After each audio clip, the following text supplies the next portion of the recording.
SIP responses में सबसे पहले हमारे पास है कोड 100। इसका मतलब है ट्राइंग, यानी कि जब आप कॉल इनिशिएट करते हैं तो उसके बाद सर्वर से हमें जो रिस्पॉन्स आता है वो है 100 ट्राइंग।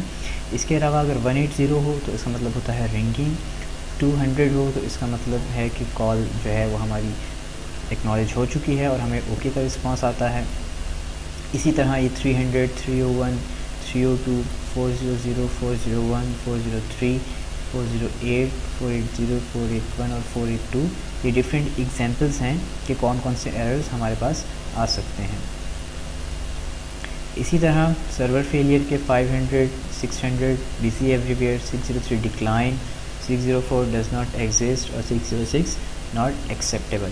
तो ये डिफरेंट टाइप्स ऑफ हमारे पास रिस्पॉन्सेज होते हैं जो कि जनरेट हो सकते हैं।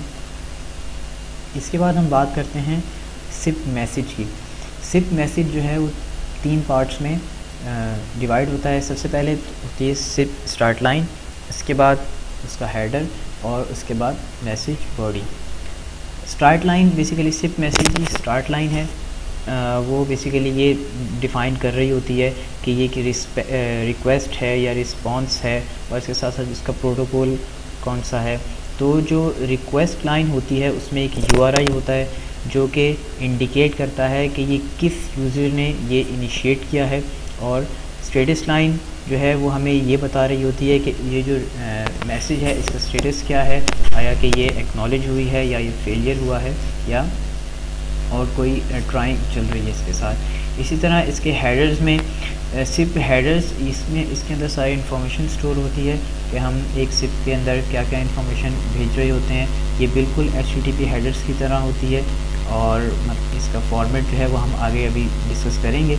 इसके अलावा थर्ड जो सिप मैसेज पार्ट होता है वो इसकी बॉडी होती है। सिप मैसेज बॉडी में जो है इसके अंदर हमारा ऑडियो, वीडियो और जो भी वॉइस सर्विस होती है, इसके मैसेजेस जा रहे होते हैं, ये सारी इन्फॉर्मेशन इसके अंदर होती है। सिप मैसेज बॉडी को एलोबरेट करने के लिए सबसे बेस्ट चीज़ सिप सेशन डिस्क्रिप्शन प्रोटोकॉल होता है, क्योंकि इस प्रोटोकॉल में ही सारी मीडिया इन्फॉर्मेशन और सारे एंटिटीज़ जो हैं वो डिफाइन होती हैं। मैसेज सैम्पल हमें अब एक चेक कर लेते हैं कि सिप का मैसेज किस टाइप का होता है और इसके रिस्पॉन्सेज किस तरह के होते हैं। सबसे पहले हम देखेंगे एक मैसेज को कि ये यहाँ से मैसेज शुरू हो रहा है। ये इनवाइट के साथ जो है ये URI डिफ़ाइन की हुई उस यूज़र की कि जिसको हम अप्रोच करना चाह रहे हैं। इसके साथ सिप का वर्जन डिफ़ाइन है। इसके बाद विया ये identify the location where the response is to be send, जहाँ के रिस्पॉन्स जा रहा है। इसके बाद मैक्सिमम फॉरवर्ड्स, यानी कि कितने हॉप्स तक ये रिक्वेस्ट जो है वो जा सकती है। फ्रॉम डिफाइन करता है कि ये जो रिक्वेस्ट इनिशिएट की गई है, ये जो मैसेज इनिशिएट किया गया है, ये किसकी तरफ से इनिशिएट किया गया है। इसके अलावा 2 में हमारे पास जो रिसीवर होगा, यानी कि जिसको हम कॉल मिला रहे हैं, उसका सिप एड्रेस होगा।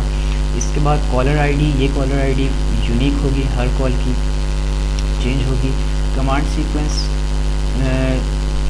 सीक्वेंस है। इसके बाद कॉन्टैक्ट है, जिसके अंदर इंफॉर्मेशन होगी कि हम डायरेक्ट कॉन्टैक्ट जो है वो डायरेक्ट राउट कौन सा है यूज़र का।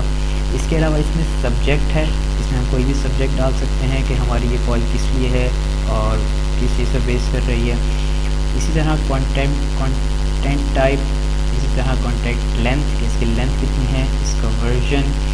इसी तरह ऑनर, यानी कि जो इनिशिएट कर रहा है सेशन, उसके ऑनर, उसका आइडेंटिफायर, उसका सेशन वर्जन और ये उसका एड्रेस, IP एड्रेस।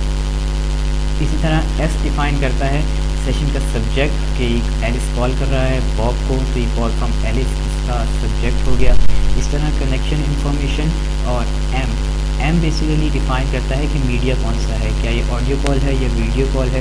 इस तरह पोर्ट डिफ़ाइन करेगा और दूसरे पॉसिबल फॉर्मेट होंगे, ये सारा इसमें M डिफ़ाइन कर रहा होगा। ये हम आगे जब STP सेशन डिस्क्रिप्शन प्रोटोकॉल का जब हेडर देखेंगे तो इसमें हम इसको डिटेल में देखेंगे कि इसमें कौन कौन सी चीज़ें यूज़ होती हैं। अभी सिर्फ इस सिप मैसेज में ये 5 चीज़ें यूज़ की गई हैं।